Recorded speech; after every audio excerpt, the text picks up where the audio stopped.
తెలుసుకోవాల్సింది ఏంటంటే దేవుని యొక్క పిల్లలు ఆయన అన్ని సమృద్ధి, ఆయన డెజర్ట్లో ఉన్నప్పుడు వాళ్ళకు వాటర్ ఇచ్చాడా, దేవుడు ఫుడ్ ఇచ్చాడా, ఆకలేస్తుందని అట్లానే ఉన్నారా వాళ్ళు? ఎందుకు పోషణ దేవుడు ఇచ్చాడు? ఆయన పిల్లలు ఆయన వాగ్దానం చేసినాడు, దేవుడు వాళ్ళని నడిపిస్తానని, వాళ్ళని కాపాడతానని వాళ్ళు. కాబట్టి వారికి ప్రతి ఒక్క డెజర్ట్లో మనం ఎక్కడైనా అన్నోన్ ప్లేస్కి వెళ్తాము, ఒక ఎడారిలోకి వెళ్తాం, మనకు ఫుడ్ దొరుకుతుందా? దొరకదు. దట్ గాడ్ హెస్ గివెన్ డైరెక్ట్గా మన్నానే కదా ఆకాశం నుంచి.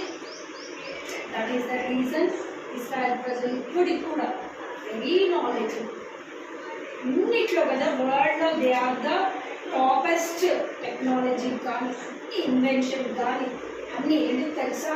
దేర్ 4 fathers ate మన్నా. వాళ్ళ బ్లడ్లో ఆ మన్నా అనేది ఉండిపోయింది, దేవుడిచ్చింది. ఎంత గొప్పది! విశ్వసిస్తే ఏదైనా చేయగలుగుతాడు మన దేవుడు. అవునా కాదా? Have you tasted that faith? మీ జీవితంలో ఇప్పటివరకు 15 yearsలో మీరు దేవుడు ఇచ్చిన వాగ్దానాన్ని నెరవేర్చారా అండి? దేవుడు చాలా మధురం అనేది ఎంతమంది చెప్పగలుగుతారు? నేనైతే చెప్పగలను. I ask God he's given many things to me. నా దేవుడు ఎన్నో ఇచ్చినారు, మీకు ఇవ్వలేదో, ఒక్కటి కూడా చేయలేదో దేవుడు ఇప్పటివరకు మీ జీవితాలలో? మరి చేయట్లేదు. రుచి చూడలేదా దేవుని కార్యాలను? Have you not tasted in his? So కాబట్టి మనము అక్కడ దేవుడి యొక్క మాటలు మరి ఎంతో ఎంతో ఎంతో వాళ్ళు విశ్వాసం అక్కడ గుడిగినారు, సరిగినారు. వారి మోసే ఎందుకు మమ్మల్ని తెచ్చిండు ఉంది కదా ఆ టైంలో. అదే దాంట్లో ఒక కింగ్ అన్నమాట, తన పేరు మెన్షన్ చేయాలి. వాళ్ళని చంపాలని చెప్పి అమరేయుల కింగ్ వస్తాడు. ఎవరు వస్తారు? అమరేయుల కింగ్ వచ్చేసి ఇక్కడ ఉన్న ఎలీషా ఉన్న టైంలో ఉన్న కింగ్ని చంపాలి, తన కింగ్డమ్ అంతా నాశనం చేసేయాలి అని చెప్పి సడన్ అటాక్స్ చేస్తున్నారు. ఏం చేస్తున్నారు? ఇరాన్ వాళ్ళ మీద అమెరికన్స్ మిసైల్స్ ట్రై చేస్తున్నారు కదా, మిడ్ నైట్స్.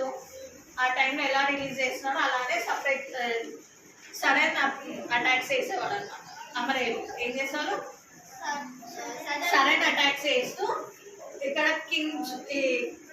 ఉన్న కింగ్ తన కింగ్డమ్ అంతా చంపేయాలని ట్రై చేస్తుంటే ఎలీషా ఏం చేసేవాడు? ఆ కింగ్ దగ్గరికి వెళ్ళేసి, ఇతడు ఇక్కడ ఈ టైంలో మిమ్మల్ని అటాక్ చేస్తున్నారు, జాగ్రత్త, ఈ ప్లేస్లో వెళ్ళి వాళ్ళ సోల్జర్స్ అంతా అమరేయులు వాళ్ళంతా ఇక్కడ స్టే చేశారు అని చెప్పాగానే వాళ్ళ దగ్గరికి వెళ్ళి వాళ్ళకంటే ముందు ఈ కింగ్ అటాక్ చేసేసి చంపేస్తున్నాడు అన్నమాట. ఆ కింగ్ హెల్ప్ చేసేది ఎవరు? ఎలీషా. బట్ అమరేయుల కింగ్ ఏమనుకుంటున్నాడంటే తన సర్వెంట్స్ లోనే, తన సోల్జర్స్ లోనే ఎవరో ఒక స్పై ఉన్నారు అని చెప్పి అనుకున్నాడు. ఏమన్నారు?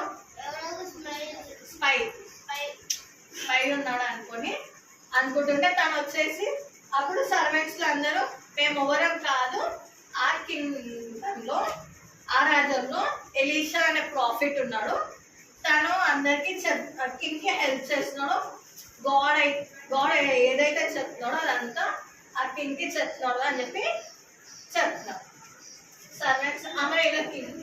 అప్పుడు ఆ కింగ్కి ఏమొచ్చింది? చాలా కోపం వచ్చేసింది అన్నమాట. నేను ప్లాన్ చేసిన ప్రతిదీ ఇతని వల్ల స్పాయిల్ అవుతుంది.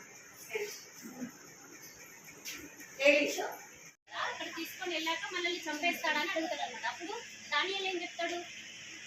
మనల్ని రాజు ఏం చెప్పడు. ఎందుకు చంపడు అంటే మనము రాజు మాట వినాలి. అంటే రాజు మాట వింటే చంపేయరు కదా. అయితే రాజు మాట వినాలి.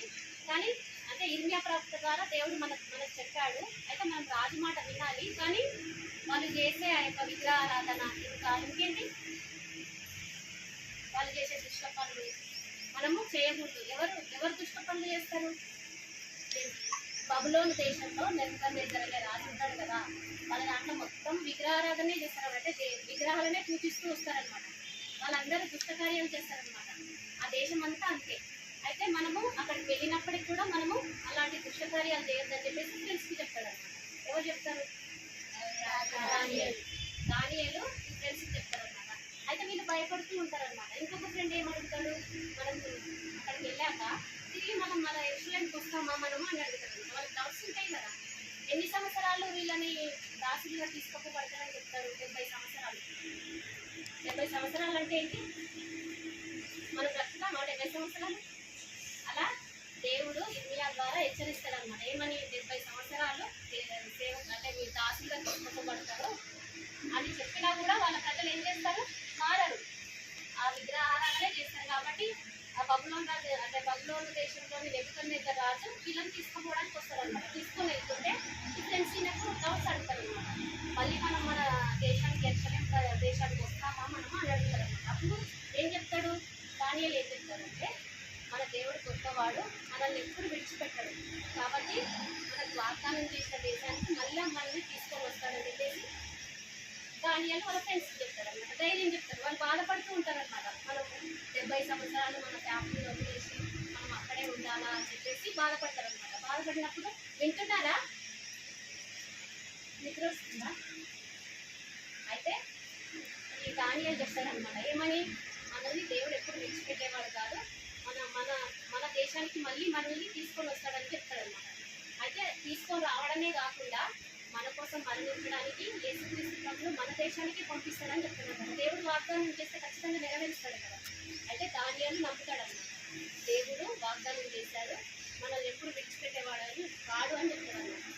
అయితే ఇదే కాకుండా ఇప్పుడు మన వాళ్ళు బబులోన్ దేశానికి వెళ్తున్నారు కదా, నడుచుకుంటూ వెళ్ళాలి. 70 మైళ్ళ దూరం నడుచుకుంటూ వెళ్తారనమాట. అప్పట్లో వెహికల్స్ లేవు కదా.